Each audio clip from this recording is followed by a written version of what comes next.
The story that I decided to talk about is um, The Thousand and One Night.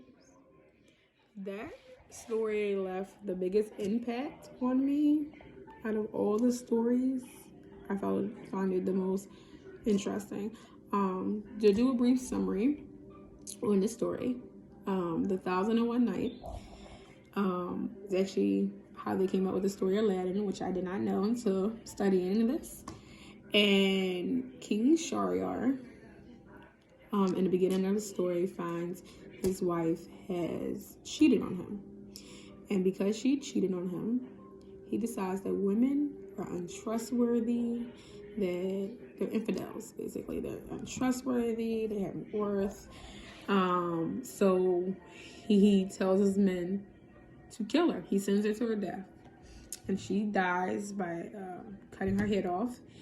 And after that, he vows to marry a new wife every night, a new virgin wife every night.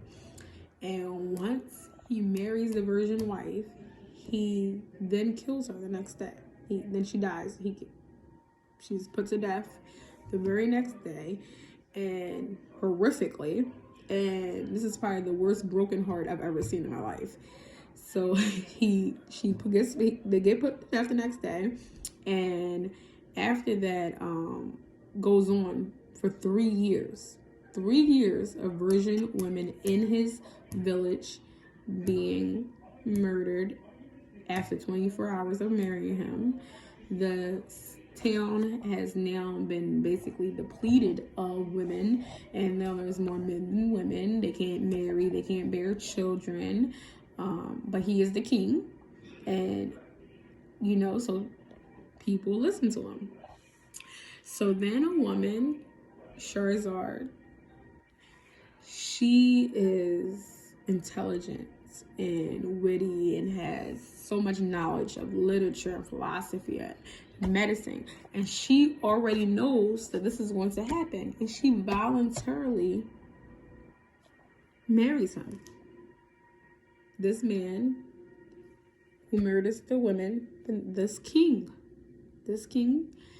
and she voluntarily marries him. And after she marries him, she tells him a story, so that he basically tricks him by telling him a piece of a story every night, just a little bit more, a little bit more, a little bit more.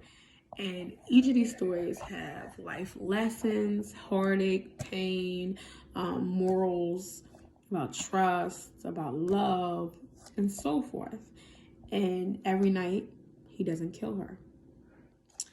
And to the point that she winds up bearing his children and staying married to him, and to the point that he recovers his heartache and his heartbreak and does not kill her. So the first question on here, which was which moments, scenes, and ideas in this work contributed to your understanding of the culture, the values, society in which it was produced. And for me, the whole book, the whole part of literature that we read is basically set the scene of a king, Shahryar, basically kind of being like dictatorship a little bit. And it seems that, everybody basically just does what he says. He's the king, that's it. He is the government, he is the law.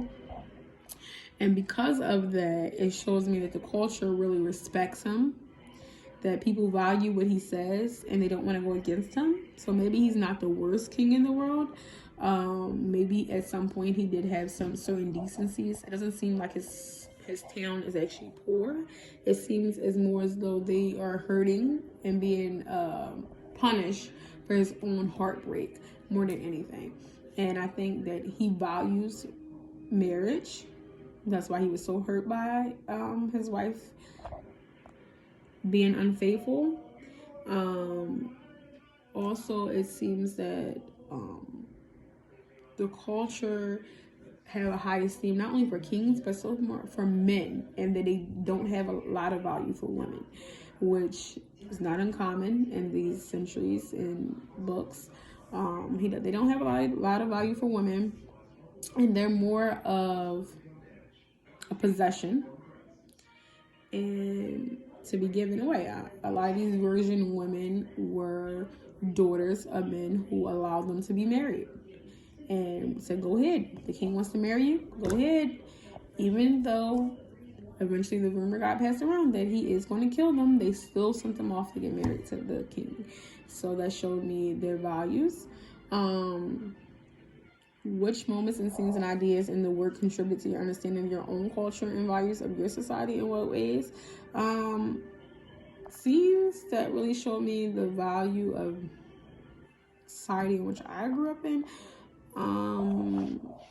It's more so, I think more so Shariat. She is more of the generation. She was a very intelligent woman. She was educated, and that's more she relates more to the generation in which we were raised, and more into the sense of culture. She chose to be married to this king. She made up in her mind and came up with a plan for her father and sister to help her get married to this man who she was told was going to kill her. She already knew, and she set up this plan, which was she really thought it out. It was very thought out plan and very intricate.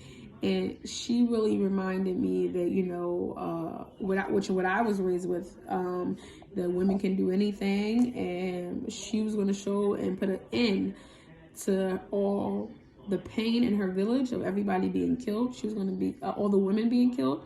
She's going to put an end to not having enough children being born, to all the men being single, and the families being destroyed.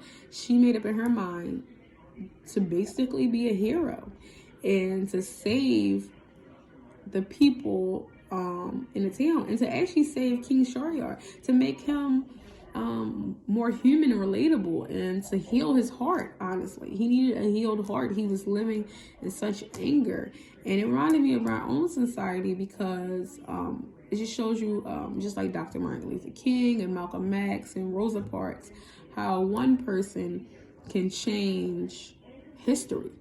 Even Donald Trump, as a lot of us don't like him, he has changed history and our presidents, in a sense of we probably will never take electing a president so lightly as people did with Donald Trump. Again, would you recommend this? I would recommend this story 1,000,000 times. It had a lot of lessons in it. If you read on past what was actually posted and downloaded, which I did, she wrote a lot of stories of life lessons that could be about trust, about values, about culture, and she really made me think about the values of my own society, about the placement of women, which we don't have as much as we used to. Women are actually the majority. There are actually a lot more women breadwinners nowadays. We're leading it in education, and it really has come a long way.